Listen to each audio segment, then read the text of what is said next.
saat itu orang tua Daeng Nani ini berpesan kayak kamu tuh lagi hamil gitu, nggak boleh keluar malam-malam. Nah, pada suatu hari Daeng Nani ini kayak ngerasa hari ini tuh gerah banget gitu malam-malam. Jadi posisinya itu lagi malam hari. Nah, Daeng Nani itu kayak ngerasa gerah banget gitu. Akhirnya dia keluar rumah kayak cuman di daerah halaman rumahnya aja kayak untuk mencari udara segar. Nah, di saat ia sedang mencari udara segar gitu di halaman rumahnya, jadi sekitar jam 9 malaman gitu, tiba-tiba ia melihat sosok hantu Popo ini sedang berada di.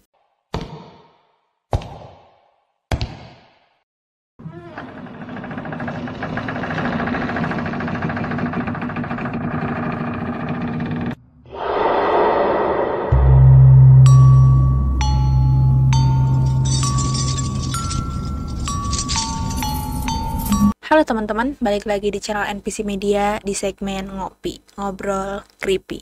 Hari ini aku bakal bawain cerita yang berkembang di daerah Sulawesi Selatan. Nah, sebelum aku lanjut ke ceritanya nih, kalian jangan lupa like, comment, share, dan subscribe. Dan jangan lupa juga nyalain lonceng notifikasinya, biar kalian gak ketinggalan updatean dari kita. Nah, kita langsung aja ke ceritanya. Nah, cerita ini berasal dari Sulawesi Selatan. Hantu ini bernama hantu Pok Pok, atau sering dikenal dengan hantu Popo. Jadi buat masyarakat Sulawesi pasti sudah tidak asing dengan cerita ini. Nah, kenapa dinamain hantu Popo? Karena konon katanya hantu ini mengeluarkan suara pok pok pok. Nah, hantu ini juga mirip dengan kuyang yang karena mereka tuh sama-sama menyerupai sebuah kepala dan organ dalamnya saja. Dan mereka tuh juga sama-sama siluman atau manusia yang melakukan ilmu hitam untuk tujuan tertentu. Tapi di balik namanya yang lucu, hantu Popo ini mempunyai visual yang sangat seram. Hantu Popo ini hanya berwujud kepala dan organ tubuh saja, dan serta mempunyai mata yang merah dan lidah yang sangat panjang. Hantu Popo ini biasanya mencari mangsa seperti bayi atau anak-anak, ari-ari bayi yang baru lahir, atau bahkan ia memakan jagung, beras, dan lain sebagainya. Kalau siang, sosok ini berubah menjadi manusia layaknya manusia normal pada biasanya.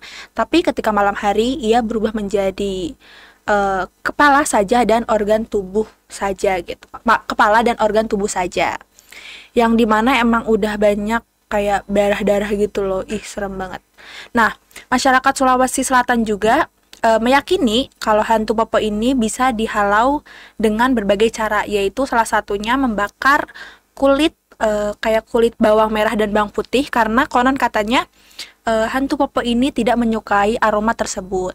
Lalu menaburi merica di sekeliling rumah, menyiramkan air yang mendidih pada hantu Popo, mengisi tubuh hantu tersebut dengan menggunakan senjata tajam atau benda-benda yang tajam, atau bahkan memindahkan tubuh asli hantu Popo ini ke tempat yang lain, karena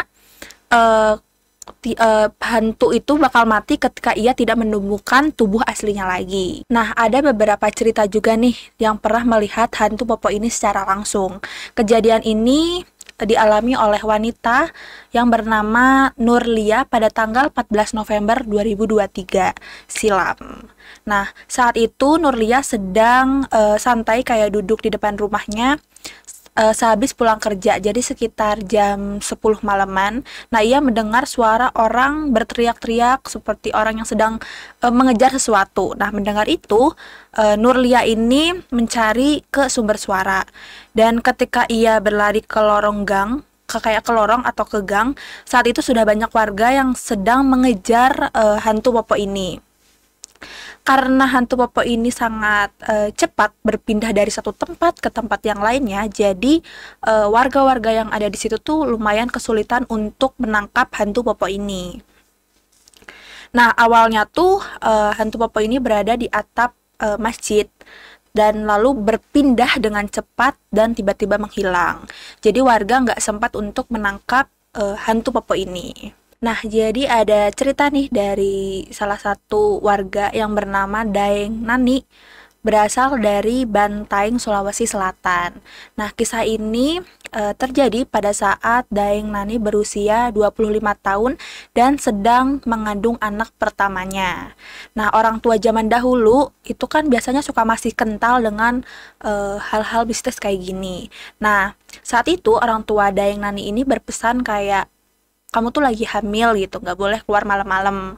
Nah, pada suatu hari, Daeng Nani ini kayak ngerasa hari ini tuh gerah banget gitu, malam-malam. Jadi posisinya itu lagi malam hari.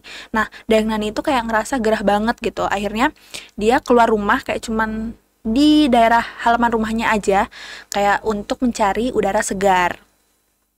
Nah, di saat ia sedang mencari udara segar gitu di halaman rumahnya, jadi sekitar jam 9 malaman gitu, tiba-tiba ia melihat sosok hantu Popo ini sedang berada jadi di depan rumahnya tuh kayak ada pohon mangga, tepat banget di halaman rumahnya. Nah, ia tuh melihat hantu Popo itu sedang berada di pohon mangga tersebut.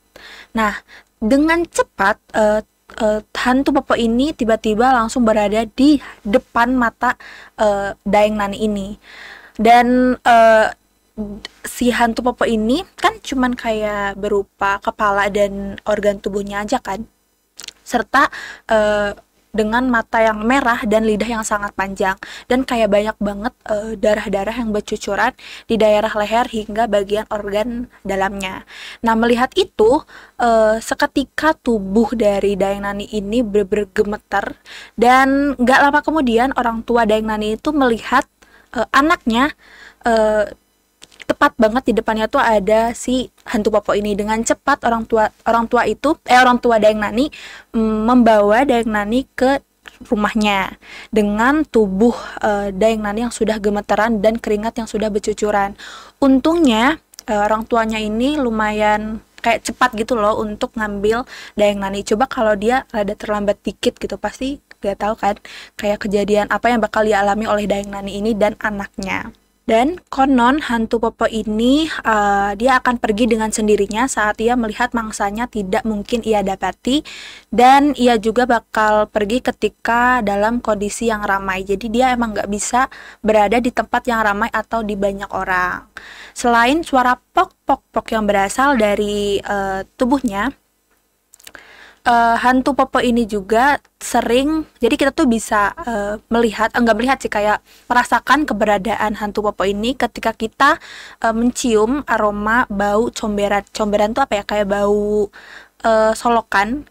Nah, menurut kisah-kisah yang sering diperdengarkan oleh warga di Sulawesi Selatan, Popo ini suka mandi dan berendam diri di air solokan yang kental, yang kayak hitam, kental, dan bau. Nah, biasanya tuh hantu Popo tuh sering mandi di situ. Kayak serem banget gak sih gitu. Karena aku beberapa kali sempet dengar sih kalau kuyang gitu. Karena emang sering banget kalau kuyang tuh ada, tapi emang gak di Pulau Jawa ya, kebanyakan tuh di daerah Kalimantan ataupun Sulawesi. Cuman untuk hantu Popo ini aku baru denger, dan aku baru tahu juga kalau dia tuh hampir sama dengan kuyang. Cuman bedanya hantu Popo ini mengeluarkan suara pok pok pok yang dimana berasal dari jantung yang berdegup. Nah, dan buat kalian yang berada di daerah Sulawesi Selatan, kalian pernah nggak sih melihat secara langsung dari hantu Popo ini? Jadi buat kalian yang emang pernah melihat langsung, boleh banget kayak bagi share-share gitu cerita kalian ketika kalian melihat hantu tersebut. Oke, segitu aja ceritanya. Terima kasih banyak yang udah ngedengerin sampai akhir. Jadi buat teman-teman, kalian jangan lupa like, comment, share, dan subscribe. Dan jangan lupa juga nyalain lonceng notifikasinya biar kalian gak ketinggalan updatean dari kita. Tapi sebelum aku tutup, FYI nih buat kalian, buat teman-teman yang pecinta hewan serta penasaran kayak apa sih segmen barunya, bisa banget ikutin kita terus, dan kayak biar gak ketinggalan updatean dari segmen baru ini. Oke, segitu aja guys. Terima kasih, bye-bye, see you.